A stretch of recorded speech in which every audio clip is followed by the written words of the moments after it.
शिव। उनका रूप महाभयानक भी है और सौम्य भी। वो अदृश्य भी है, लेकिन फिर भी सृष्टि की रचना का कारण भी।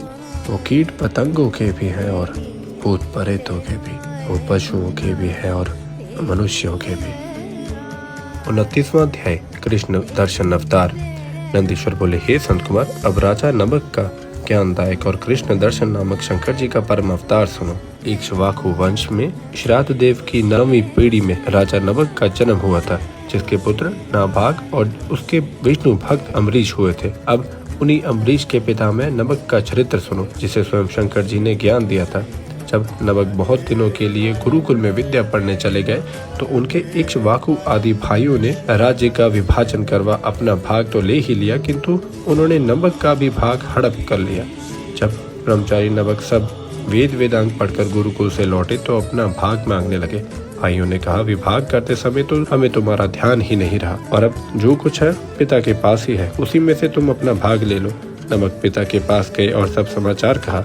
पिता श्राद्ध देव को बड़ा आश्चर्य हुआ। उन्होंने नमक को धैर्य देकर कहा, तुम्हारे भाइयों ने तुम्हारे साथ छल किया है, उसका कहना असत्य है, तुम उनकी बात पर विश्वास न करो।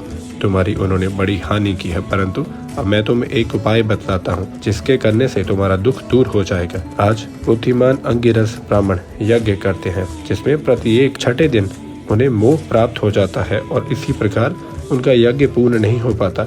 तुम विद्वान हो, वहाँ जाकर तुम उन्हें उपदेश दो, वैश्यदेव सूत्रों को पढ़ उनका यज्ञ पूर्ण कराओ। यज्ञ के पूर्ण होने पर वे ब्राह्मण स्वर्ग चले जाएंगे और वे संतुष्ट होकर तुम्हें अपना बचा हुआ सब धन दे देंगे, जिससे तुम सर्वदा के लिए धन से संतुष्ट हो जाओगे। पिता का यह वचन सुनकर नभक प्रेम पूर्वक वहाँ गया जहाँ पर उत्तम यज्ञ हो रहा था। उसमें पहुंचकर बुद्धिमान मन पुत्र ने 2 वैश्यदेव सूतक स्पष्ट उच्चारण किया। यज्ञ कर्म समाप्त होने पर वे अंगिरस ब्राह्मण अपने यज्ञ का अभिष्ट धन नभक को देकर स्वर्ग को प्राप्त हुए।